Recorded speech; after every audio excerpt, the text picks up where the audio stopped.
Hi, this is Lauren. I have my client Mary coming in soon. We're going to look through a confrontational approach called shifting through victimhood.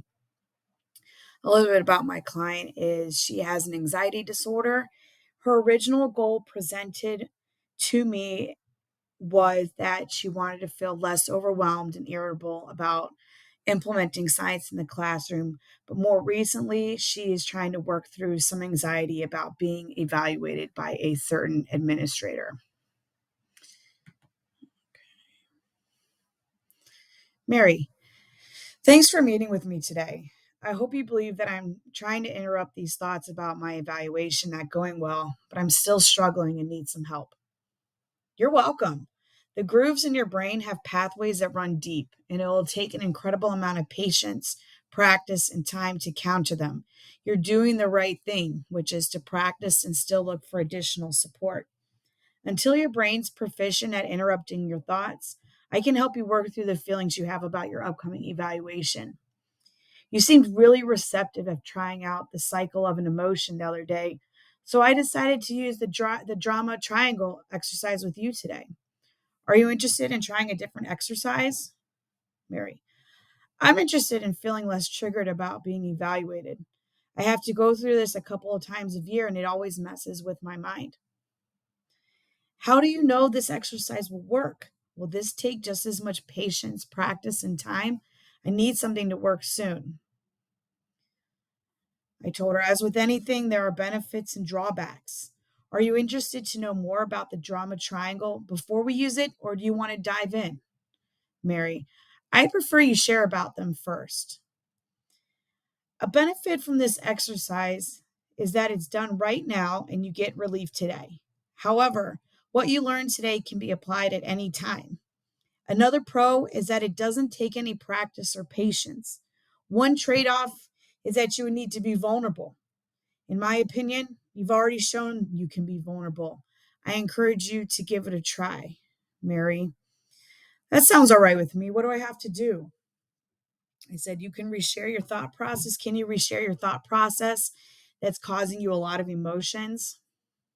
Mary, I keep replaying that Aaron, my evaluator, is going to walk into my classroom as I'm helping another student unpack their backpack and will not have noticed her walking in there. She won't announce her presence, and I'll go to start a science everyday lesson and not know what I'm doing. A student will ask me a question somewhat related to the topic, and I won't know the answer. Something will draw my attention to the back of the room, and I'll see Erin sitting there in a student's desk writing something. Probably writing that she can't wait to see who hired me and laugh about it when she runs into them in the office. Even worse, I'll score very low on my evaluation. I told her, the other day you mentioned you had feelings of fear and panic when you heard about the new Science Everyday program. I believe you also said you heard about the new program just after you learned you have Erin as an evaluator this year. Did I remember this correctly? Yes, that is correct. You've heard what people say about Erin. She has no life outside of school, so she makes it impossible for teachers to get high marks on their evaluations. She's a miserable person, and misery loves company. I told her that I hear your frustrations. She said, thank you for hearing me out, but it's just not fair that some of the teachers are evaluated by her and others get Andy. That guy gives everyone an excellent rating. I always get this kind of luck. I accept that all jobs have an evaluative process, but why do I have to be evaluated by her? I said, I hear you have some strong feelings about this, but I think you're ready to start. Grab a marker from the table, and I'm going to show you the drama triangle. That's what you see here on the screen. Know there are three roles: the victim, the villain, and the rescuer. These three roles make the triangle. Right now, I want you to write the names, institutions, etc., that take on these roles.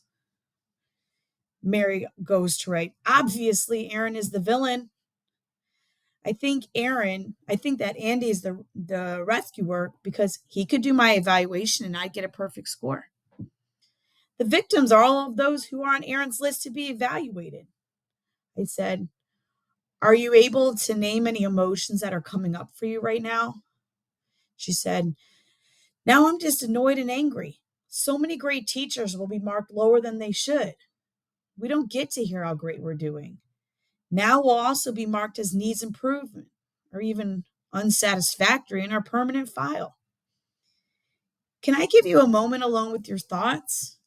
I'm interested to know if any of other emotions come up as you think on it. There was a long pause. Mary, I think I'm also disappointed and sad about it. I said, I'm curious to know more about that. She said, I work so hard every day and I can't remember the last time I got a compliment from someone that's evaluating me. I'm sad that I work with such a grueling job and don't hear about what I'm doing right.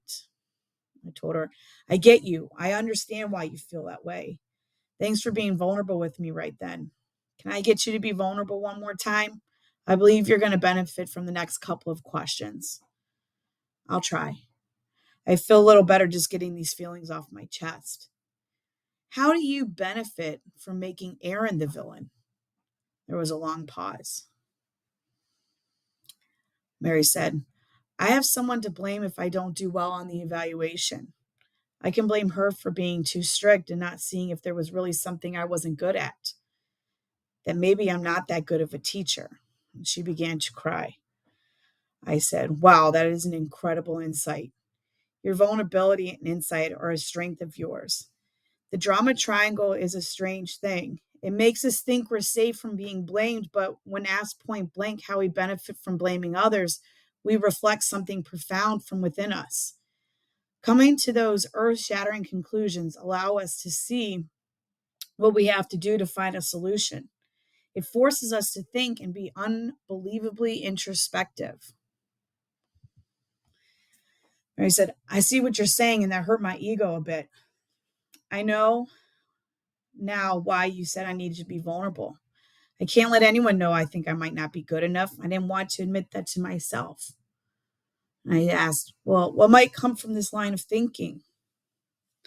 I'll end up doing worse than how I really want to. I'll end up sabotaging myself.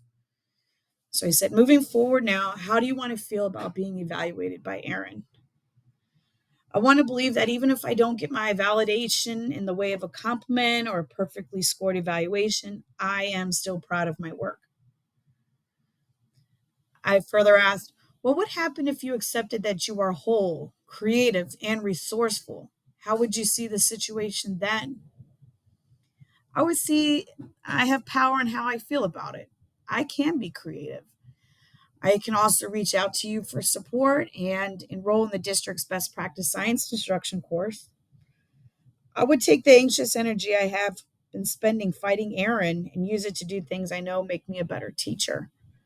A super inflated evaluation is just really a band aid to cover how I feel about my own teaching and the issues that lie under there. I further asked, how much is the old version of thinking about the evaluation with Aaron costing you versus the one that you just spoke of only a moment ago? She responded, the old one's costing me sleepless nights and stomach cramps. The new one costs me nothing. And I ended with, I appreciate your willingness to try something new. You've completed 3 exercises, the spheres of influence, cycle of an emotion, and now the drama triangle. I can only hope you take these successes to allow you to go higher.